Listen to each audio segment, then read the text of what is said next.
Hello and welcome to our all-day seminar on sheltered instruction. We are so happy to have all of you amazing educators here with us today. I hope you are all ready for an exciting day of learning how to best support your culturally and diverse students through methods of sheltered instruction. We would like to just start with a quick overview of sheltered instruction and a taste of a couple of the methods you will be learning about as well. To begin, I would like to revisit a Google form we sent out about a week ago asking you to choose the option that was true about sheltered instruction. So here are those results. It looks like most of you believed that sheltered instruction is designed for students in the developing, expanding, and bridging stages of English language proficiency. Let's take a look at the definition. Sheltered instruction delivers language-rich, grade-level content area instruction in English in a manner that is comprehensible to the learners. When partnered with English language development and, when possible, native language instruction, sheltered instruction allows English learners to progress academically while developing proficiency in English. This means that the true statement was that sheltered instruction is designed for all students to access grade-level content at their English language proficiency level. Now, don't feel bad about it being our lowest pick in the poll. That's why you're here, to learn new models of English language teaching. Let's take a look at those misconceptions. I know this looks like a lot, but we're just going to pick out a few important details. First, students remain in grade-level area content classrooms.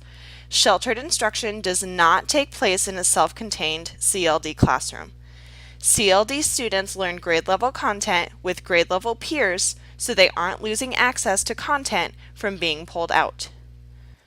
Second, language instruction is integrated with content instruction. Learning English shouldn't be isolated. It should be applied and experienced in many different contexts within the grade level classroom. Third, lessons are modified within the content area to meet students' linguistic and academic needs, and students achieve academically and linguistically while progressing in their grade level. Exposing students to grade level content while also meeting their language needs gives them the support needed to be successful at their developmental level. Fourth, all students benefit by reaching their potential through cooperative learning and by becoming more appreciative of cultural and linguistic differences. When CLD students are integrated into a classroom, this gives teachers the opportunity to build a culturally tolerant environment that all students can benefit from. And finally, this is the most effective program model for L2 development in classrooms with learners from many different L1 backgrounds. If that doesn't win you over, I don't know what will. Here are a couple of lessons that demonstrate the difference between sheltered instruction and unsheltered instruction.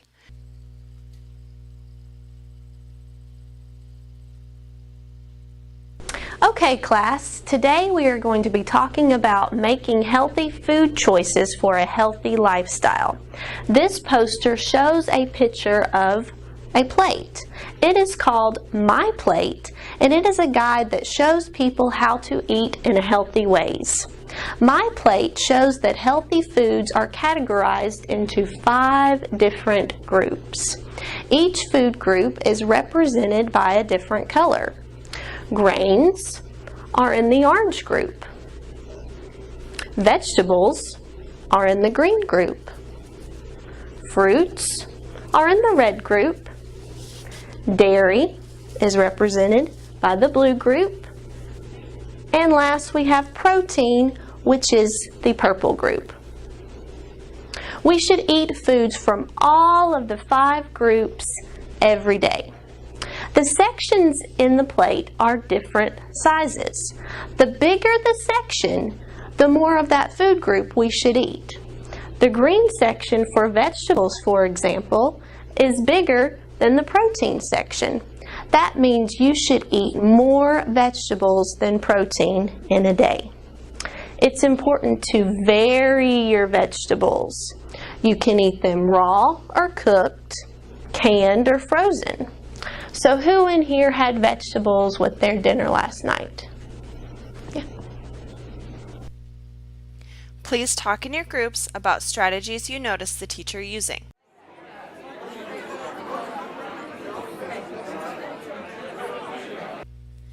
Here is lesson 2. Okay, class, today we are going to talk about making food choices for a healthy lifestyle. This poster shows a picture of a plate. My plate, mi plato. It's a guide that shows people how to eat in a healthy way. Mi plato shows that healthy foods are categorized into 5 different groups. 5 different groups. Each food group is represented by a different color. We have the grains group, which is the orange group. Grains, granos. Grains, granos. Next, we have the green group, which is the vegetable group. Vegetables, vegetales. Vegetables, vegetales. The vegetable group. Next, we have the fruit group, which is represented in red. Fruit, fruta. Fruit, fruta. The blue group is the dairy group. Productos lácteos, the dairy group. And finally, we have the protein group, which is represented in purple. Protein, proteina. Protein, proteina. We should eat foods from all of the 5 food groups every day. The sections of the plate are different sizes.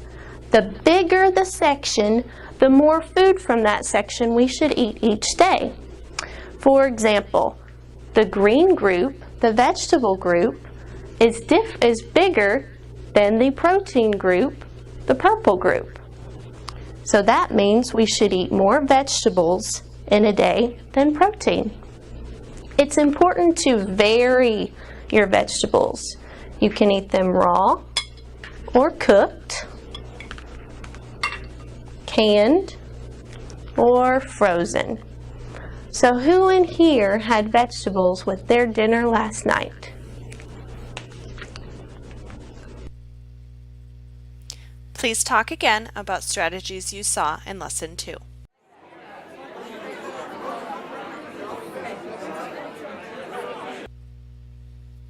Here are some things I noticed about lesson 1. On a scale of 1 to 10, 1 being poor quality, and 10 being the most amazing lesson you have ever seen, show me on your fingers what you thought lesson 1 should get. So about a 5 or 6. Let's look at lesson 2. Again, take a look at these strategies and then show me on your fingers on a scale of 1 to 10. I'm seeing some 8s and even 10s. I think you can guess which lesson was sheltered instruction and which one was not. Right? Didn't she use strategies that are considered best practice? The truth is, sheltered instruction is really just the best teaching method. Just kidding. But it really is great. Here are a couple of models based off of the sheltered instruction teaching style. Specially designed academic instruction in English, or SDAIE, and sheltered instruction observation protocol, or SIOP.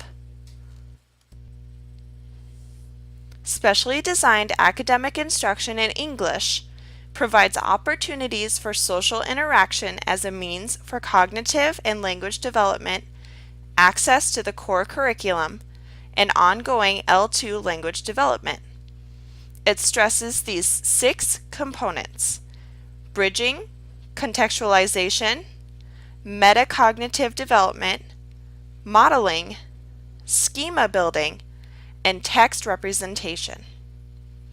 We will go more in depth with this method later today. Now we have SIOP, or Sheltered Instruction Observation Protocol. The SIOP model was created to give a thorough and uniform framework that is based on research and tested by educators to identify successful applications and strategies for sheltered instruction. The SIOP includes 30 indicators of the model's protocol to specify well-qualified lessons for CLD students. There are 8 components to the SIOP model: lesson preparation, building background, comprehensible input, strategies, interaction, practice and application, lesson delivery, and review and assessment. Now that we are finished doing a quick rundown of what you will be learning about more today, I would like you to complete the "What do I already know about this subject?" section in the KWL organizer you will find in the folders at your seats. After that, please write some questions you hope to have answered about sheltered instruction at the end of today. You will break out into your sessions in about 5 minutes. Thank you for your time.